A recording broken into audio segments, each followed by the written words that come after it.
मैं राधिका हूँ। कुछ लोग मुझे खलनायक कहते हैं, कुछ लोग मुझे गद्दार कहते हैं, लेकिन मेरी कहानी इन सब से बहुत पहले शुरू हो चुकी थी, जब मैं सिर्फ 4 साल की थी और मेरी माँ ने मुझसे कहा था, कोई परेशान मत हो ना, मैं वापस आऊंगी।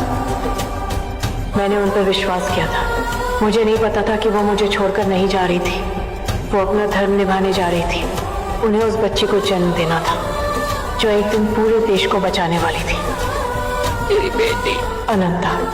लेकिन मैं उस समय छोटी थी। माँ, मुझे छोड़ के मत जाओ, मुझे बहुत डर लग रहा है। मुझे धर्म नहीं समझ आता था। मुझे सिर्फ इतना पता था कि मेरी माँ जा रही है और उन्होंने मुझसे वादा किया है कि वो वापस आएंगी। मैं इंतजार करती रही। 1 दिन, 2 दिन, 1 हफ्ता, फिर कई हफ्ते मैं उस गुफा में बैठी रही। हर आहट पर मुझे लगता माँ आ गई, हर आवाज पर मैं बाहर भागती, लेकिन वो कभी नहीं आई। मुझे नहीं पता था कि मेरी माँ लौटना चाहती थी, लेकिन किस्मत ने उन्हें मौका ही नहीं दिया। अनंता को जन्म देने के बाद भेड़ियों के हमले में उनकी मृत्यु हो गई और उसी दिन मैं अनाथ हो गई। लेकिन मुझे सच नहीं पता था। मुझे सिर्फ इतना पता था कि मेरी माँ वापस नहीं आई। फिर एक दिन मेरी जिंदगी में एरोल आया। उसने मुझे सहारा दिया, मुझे अपने साथ रखा और धीरे धीरे उसने मेरे मन में एक जहर भर दिया।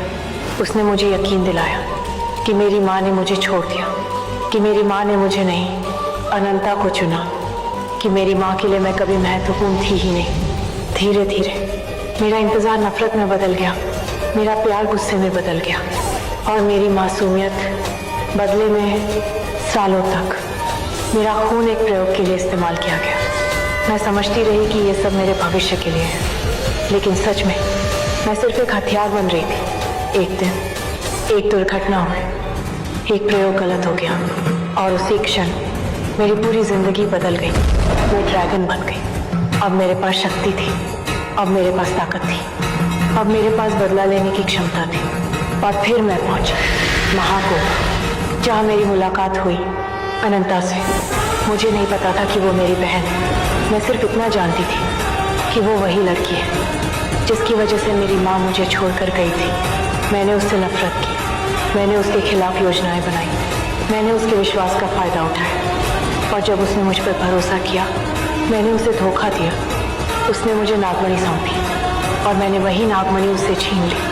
मैंने उसे नदी में फेंक दिया और मुझे लगा कि आखिरकार मैंने अपना बदला पूरा कर लिया। लेकिन उस दिन भी मुझे सुकून नहीं मिला, क्योंकि बदला कभी खालीपन नहीं भरता, वो सिर्फ इंसान को और ज़्यादा अकेला कर देता है। फिर मेरी ज़िंदगी का सबसे बड़ा सच मेरे सामने आया। मेरी माँ ने मुझे छोड़ा नहीं था। वो लौटना चाहती थी, लेकिन लौट नहीं सकी। जिस नफरत को मैं वर्षों से सच समझ रही थी, वो एक झूठ था, एक ऐसा झूठ जिसने मेरी पूरी जिंदगी बर्बाद कर दी। फिर आया अंतिम दिन, नागमणि का निर्णय, तप, तांडव, त्याग। मैं जीतना चाहती थी, मैं साबित करना चाहती थी कि मैं कमजोर नहीं हूँ। लेकिन उस दिन मेरे सामने मेरी माँ खड़ी थी। एक बार आकर अपनी माँ को गले नहीं लगाना चाहोगे? प्रगति, वही माँ जिसका इंतजार मैंने बचपन में किया था। मुझे माफ कर दो राधिका, पर अब तुम्हारी माँ वापस आ गई है। एक बार अपनी आंखें खोल के अपनी माँ को नहीं देखना चाहोगे? वही माँ जिससे मैं नफरत करती रही, वही माँ जो आज भी मुझसे उतना ही प्यार करती थी। विशाखा! पहली बार मैंने उनकी आंखों में सच देखा। पहली बार मैंने महसूस किया कि उन्होंने मुझे छोड़ा नहीं था। और पहली बार मैंने खुद को देखा, मैं क्या बन चुकी थी, मैं क्या खो चुकी थी और किसके लिए। जब त्याग का समय आया तो मेरे सामने 2 रास्ते थे, एक रास्ता नफरत का, दूसरा प्रेम का।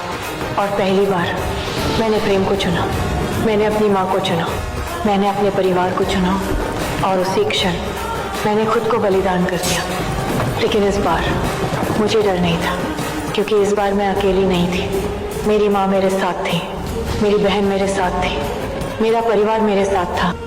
और जब मैं जाने लगी तो माँ ने मेरा हाथ पकड़ लिया, जैसे वो कभी गई ही ना हो, जैसे हमारे बीच कभी कोई दूरी आई ही ना हो। मैं राधिका हूँ और लोग मुझे ड्रैगन के रूप में याद करेंगे, लेकिन अगर आप मेरी कहानी समझेंगे तो आपको एक ड्रैगन नहीं दिखेगा, आपको एक छोटी सी बच्ची दिखेगी जो बस अपनी माँ का इंतजार कर रही थी।